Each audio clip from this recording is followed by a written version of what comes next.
Hello and welcome to GAK, I'm Mark. I'm Joe. And today we are looking at Fender versus PRS versus Gibson for £800 or less. Okay, so we have grabbed an instrument from Fender, from PRS and from Gibson. We're going to have a listen to what they sound like and we're going to have a little look at the specs for each instrument. Indeed, so the three guitars we are looking at are the PRS SE Custom 24, the Mexican 50 Strat and the Les Paul Jr.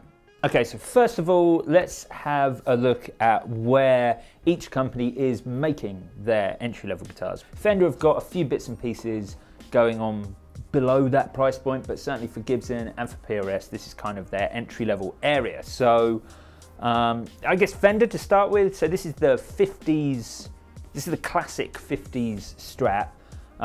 Fender have this made in their Mexican factory, which is where they make all the Mexican standards. They make all the classic series and the classic player series, and like a handful of signature models as well. So this is their factory that's like an hour down the road from their American plant, but this is not made in the Fender American factory where all the standard line Fender stuff comes from.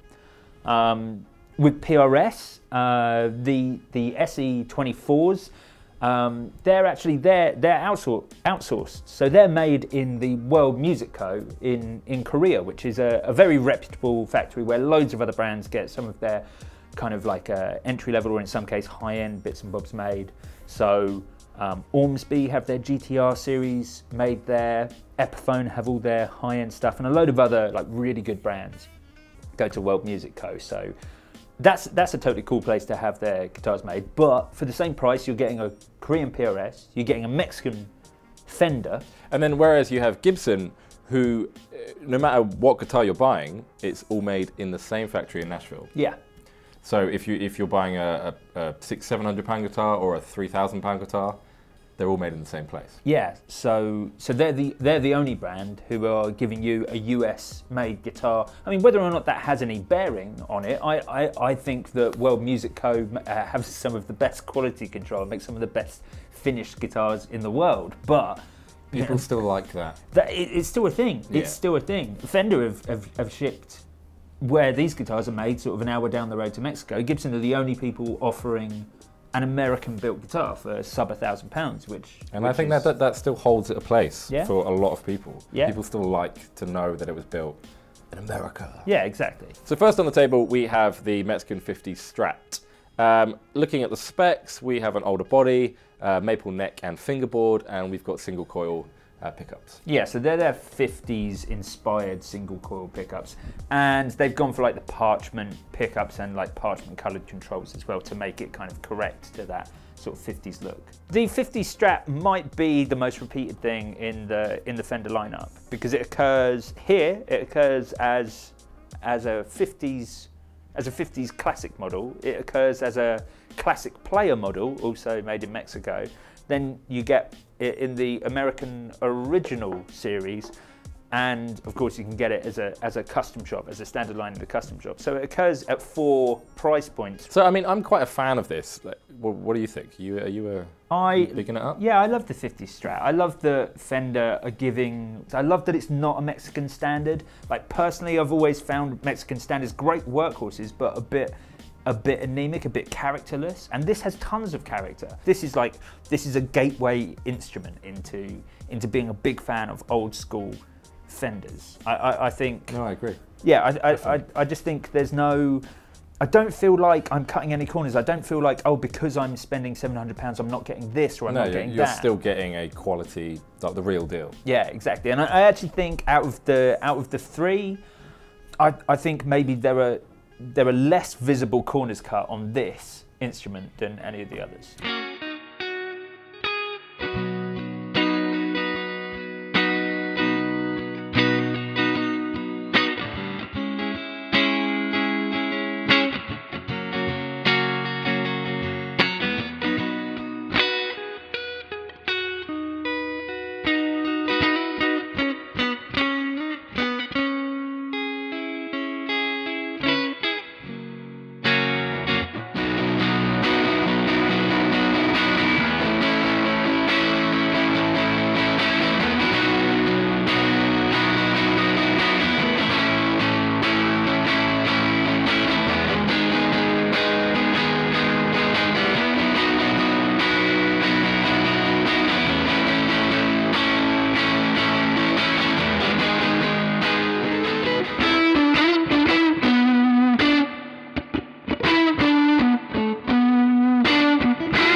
mean, let's bring the Les Paul up and have a look at this, because obviously it's a bit of a different story. It's a bit of a different story with this, because I mean, the Les Paul Junior.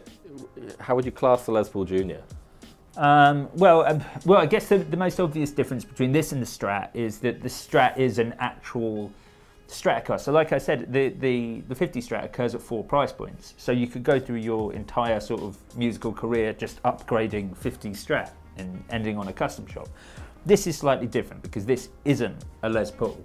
This is a Les Paul Junior. The Les Paul Junior was originally introduced as an entry-level younger players instrument, and so yeah, this isn't, there are things that you're not getting, like, you know, you are only getting this very basic bridge. You do only have one P90. I mean it's still made of the same stuff. Yeah, still got the mahogany and the rosewood fingerboard, but there are a lot of corners cut. True, but it's still I think a Junior's become an instrument in its own right now. Oh, it's so quintessentially cool, and I think players like sort of Billy Joe Armstrong have made this guitar become an instrument in its own right, rather than like a budget version of a Les Paul. But yes, the difference is still there. You know, with the Strat and the PRS, you're getting an existing instrument in their lineup in a budget form. From Gibson, you're getting a different instrument.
So let's grab the PRS and have a look at that one. You a fan of this? They're a little bit modern for me, but that doesn't mean I can't appreciate a PRS. I really like the fact that you get a maple cap on this instrument at this sort of price point. Yeah, I think spec-wise you're getting a lot for your money. Yeah, I think it's the only instrument that's giving you that you get like a flame maple cap on the guitar. I think that's quite something. I think spec-wise this is incredible. I think getting the bird inlays on a guitar for this price point is absolutely madness. Yeah, looking at the other specs, mahogany body, rosewood neck, and we have the PRS humbuckers 8515. Yeah. So there's good. It's built of good stuff. Like, oh man, it's incredible for that price. Like, I actually think sort of the finishing and the attention to detail on this instrument is the best out of the three.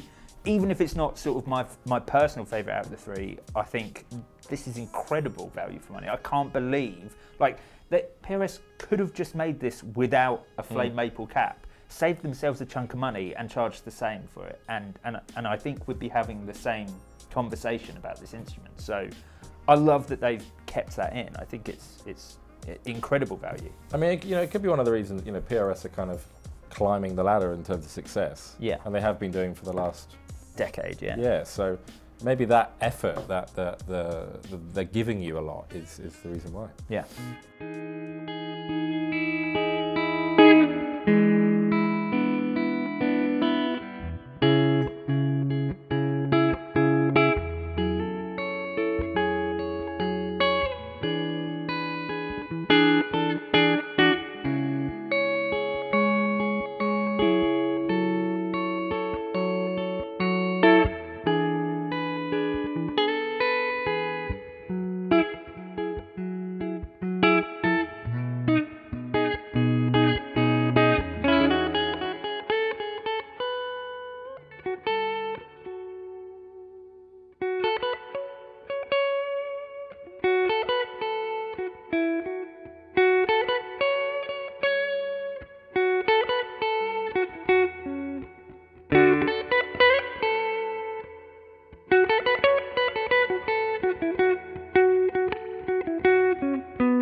what do you think? What was the best guitar here? Was it Fender with their vintage correct features, or PRS with their stunning attention to detail and flame maple cap, or Gibson for just giving us an American built guitar? Please let us know in the comments below, and if you want to see more videos like this, then please hit the subscribe button, and we'll see you very soon.